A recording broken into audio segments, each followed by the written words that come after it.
Julia, irritée, jeta le sac à dos sur le sol. Elle avait dû supporter cet homme pendant tant d'années. Combien de temps encore faudra-t-il attendre avant que sa mère ne réalise qu'il est une personne horrible? Je te le répète encore une fois, je ne veux pas qu'il vienne à mon bal de promo, il n'est pas mon père et ne le sera jamais, dit Julia. De nouveau à sa mère, Victoria regarde sa fille en fronçant les sourcils. Julia chérie, ne dis pas que Hugo fait tout pour toi et qu'il te traite comme sa fille de sang, grâce à lui tu peux aller au bal, nous avons les moyens de t'acheter une robe chic et nous avons tout ce qu'il faut, ne dis pas que ce n'est pas bien. Je le déteste, il ne te mérite pas, il profite de toi, et tu ne le réalises pas, tu n'es qu'une bonne pour lui. Garder la maison propre et le servir, quand comprendras-tu que ça fait 5 ans, c'est comme si tu ne réalisais pas. Elle Julia a continué son discours en espérant un miracle, mais sa mère a seulement secoué la tête. Nous nous sommes trouvés dans une situation terrible après la mort de ton père, et c'est Hugo qui nous a aidés et nous devrions lui être reconnaissants. Il s'est marié avec moi, il nous a donné une maison et il a même offert son nom de famille à toi, mais tu as refusé. Tu devrais comprendre qu'il nous aime, peut-être d'une manière inhabituelle, mais il nous aime, c'est certain. Julia a repoussé le sac à dos du pied et n'a rien dit. Le silence a régné dans la pièce pendant quelques minutes, puis sa mère a quitté la pièce, laissant Julia seule avec elle. Julia s'est effondrée sur le lit. Enfouissant son visage dans l'oreiller, elle a crié, laissant sortir sa colère, mais l'oreiller a étouffé son cri. Quelques minutes plus tard, Julia s'est retournée sur le dos.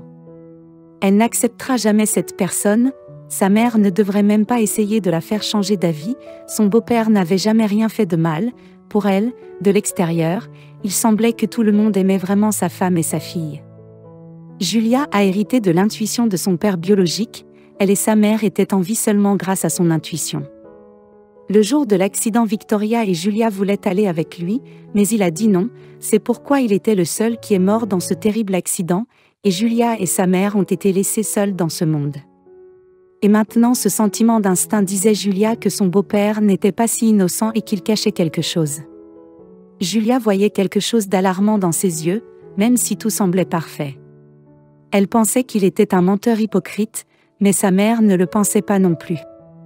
Julia n'avait aucune preuve pour montrer à sa mère la vraie nature d'Hugo. Elle n'avait plus l'énergie de se battre avec sa mère.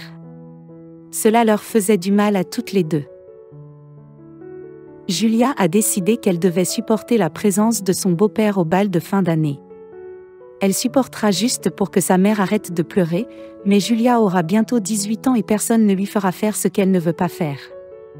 Julia est entrée dans la cuisine, a serré sa mère dans ses bras, debout devant l'évier, et a dit « Très bien, laissez Hugo aller au bal de fin d'année, mais ne me demandez pas de faire d'autres concessions à son égard. » Victoria serra sa fille très fort dans ses bras, tout irait bien. Et Julia verrait bientôt que 6 mois ont passé et les événements se sont développés rapidement. Julia a terminé le lycée, avec les honneurs, a passé ses examens d'entrée parfaitement et a été acceptée dans une université prestigieuse. Son beau-père était très heureux, pour elle son sourire semblait si sincère, mais Julia a vu un certain danger dans ses yeux.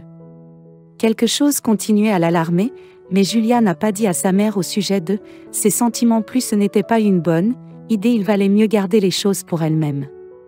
Julia avait déjà terminé son premier semestre.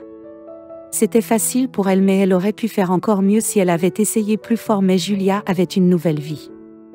De nouvelles connaissances et les premiers béguins, elle a rencontré un gars dont elle était folle, la relation entre eux commençait juste à se développer et un jour le gars a suggéré de passer toute la journée ensemble.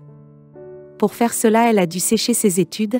À l'université, Julia ne s'est pas inquiétée de cela puisqu'elle pouvait étudier, le matériel manquait de ses manuels, mais sa mère et son beau-père ne devaient pas savoir qu'elle séchait les cours, pour une raison quelconque. Son beau-père lui posait des questions sur ses études presque tous les jours, tout le monde se levait à la même heure. Ce matin-là, Julia faisait semblant qu'elle allait à l'université, que Victoria allait travailler et que Hugo avait un jour de congé, mais il allait être absent, pour des affaires pour la journée et déposer Victoria au travail. Julia a quitté la maison, elle allait d'abord se promener pendant 1 heure, pour que sa mère et son beau-père aient le temps de partir, puis elle voulait retourner se changer, elle avait un rendez-vous et elle voulait être parfaite. Julia se promenait rêveusement dans le parc, non loin de sa maison, jetant constamment un coup d'œil à sa montre, Finalement, 1 heure s'est écoulée et Julia s'est précipitée rapidement vers la maison. Il y avait le silence dans la maison, personne n'était là. Julia est allée dans sa chambre, pour se changer dans une belle robe qui la rendait parfaite. Aujourd'hui est un si grand jour et je dois être excellente. La jeune fille se parlait à elle-même, même pas, en essayant de contrôler ses émotions. Elle est restée devant le miroir pendant un moment, en se regardant sous tous les angles, et puis elle est allée dans la chambre de sa mère. Pour trouver cet incroyable rouge à lèvres rouge, quelques minutes ont passé à la recherche du rouge à lèvres, quand soudain Julia a entendu la porte d'entrée s'ouvrir. Julia a entendu la porte d'entrée s'ouvrir, la fille s'est figée, parce qu'elle savait qu'elle aurait de gros ennuis, si quelqu'un la voyait à la maison. Elle s'est regardée dans le miroir en essayant de ne pas faire de bruit. Puis elle a entendu la voix de son beau-père, sa pire crainte s'est réalisée. S'il la voyait, elle aurait des ennuis. Julia s'est précipitée vers la garde-robe de sa mère, elle devrait se cacher pour que personne ne la voie. Elle s'est rapidement cachée dans le placard et a attendu que son beau-père parte, mais les événements ont évolué différemment. Julia a entendu la voix d'une femme, elle a d'abord pensé que c'était sa mère, mais le rire de la femme l'a convaincue que c'était quelqu'un d'autre. Elle a froncé les sourcils en essayant de comprendre ce qui se passait, et quelques minutes plus tard la porte s'est ouverte, et Hugo, une grande femme inconnue, est entré dans la pièce. Julia a retenu son souffle, son cœur battait la chamade. Hugo trompe maman, comment a-t-il eu le culot de l'amener à la maison? Quel salaud, pensa la jeune fille.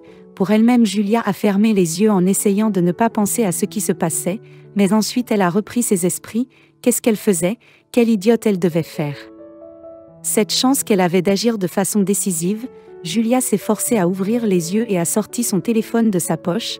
Elle l'a immédiatement mis en mode silencieux pour qu'aucun son ne trahisse sa présence, puis elle a allumé la caméra du téléphone. Sournoisement, Julia a ouvert un peu la porte de l'armoire et a commencé à filmer la vidéo. La visibilité était bonne. Julia a pris une vidéo montrant les visages des deux. Maintenant, elle pouvait montrer à sa mère que Hugo était une personne horrible et qu'il n'aimait pas du tout sa mère, mais qu'il profitait d'elle. 1 heure plus tard, Hugo et sa maîtresse sont partis. Julia est sortie de l'armoire et a couru hors de la maison. Elle a décidé d'annuler son rendez-vous avec son petit ami, elle l'a appelé et lui a dit qu'elle ne se sentait pas bien et qu'elle avait besoin de temps pour réfléchir à la situation. Maintenant, Julia pourrait briser la vie de sa mère en lui montrant le vrai visage de son beau-père, mais serait-elle prête à briser sa vie pour la sauver? 1 demi-heure plus tard, elle a appelé sa mère. « Maman, peux-tu quitter le travail plus tôt, Victoria ?» a surpris Julia. Julia se dépêche de réconforter sa mère. « Non, non maman, je vais bien mais j'ai besoin de te parler, je t'attends au café près de ton bureau. » 1 heure plus tard, Julia et sa mère étaient assises à une table. La fille ne savait pas comment entamer une conversation. Victoria a regardé sa fille avec confusion, attendant que la conversation commence. Finalement, Julia s'est ressaisie et a pris la main de sa mère en la serrant fort. « Maman, pardonne-moi pour ce que je vais faire.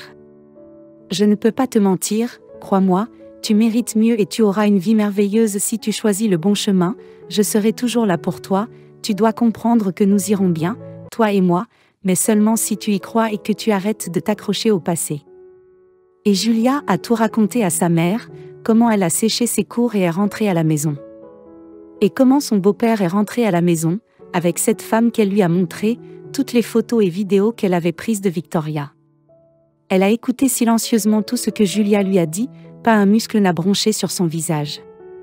Elle a regardé toutes les photos et vidéos de sang-froid, ses mains n'ont même pas tremblé, il y a eu un silence douloureux, Julia a regardé sa mère, et Victoria regardait ses mains, il n'y avait pas de larmes, pas de mots, juste un silence inquiétant. Nous avons beaucoup à faire, nous devons faire nos bagages, tout doit être fait rapidement, sans perdre une minute. Tu as des cours à l'université, lundi nous devons trouver un appartement et emménager pendant le week-end. Je ne sais pas comment nous pouvons tout faire, par nous-mêmes, mais nous n'avons pas le choix. Viens, allons-y ma chérie, Julia a regardé sa mère, en surprise la jeune fille a souri, parce que maintenant elle était sûre qu'il allait commencer une nouvelle vie. 1 année a passé et Julia attendait, pour sa mère dans ce café près de Victoria. Le bureau, elle était de bonne humeur. Sa mère marchait rapidement sur le trottoir, un homme a marché à côté d'elle et a pris sa main. Il lui a donné quelque chose et Victoria Harry s'est arrêtée l'embrasser et l'a embrassé. Julia sourit en se remémorant les événements de l'année dernière. Elle se rappelle comment son beau-père et sa mère s'étaient disputés ce jour-là, comment ils avaient fait leurs bagages et avec quelle rapidité ils avaient emménagé dans l'appartement qu'il avait trouvé par hasard, dont le propriétaire était le professeur de Julia à l'université. Monsieur Dumont avait l'âge de maman, et il a montré une vraie gentillesse en ne leur faisant pas payer le loyer parce qu'il voulait sincèrement les aider. Après un certain temps, des sentiments ont éclaté entre Victoria et Monsieur Dumont. Il a fallu du temps pour que Victoria lui fasse confiance, mais maintenant ils sont inséparables. Je suis heureuse que tout se soit passé ainsi, parce que Monsieur Dumont était un homme bien, qu'il a rendu sa mère heureuse et qu'ils sont devenus une vraie famille. Alors, est-ce qu'on va fêter ça ou est-ce que tu vas continuer à rêver, dit Victoria. En serrant sa fille dans ses bras, Julia sort de ses souvenirs, elle embrasse sa mère et sourit à Monsieur Dumont.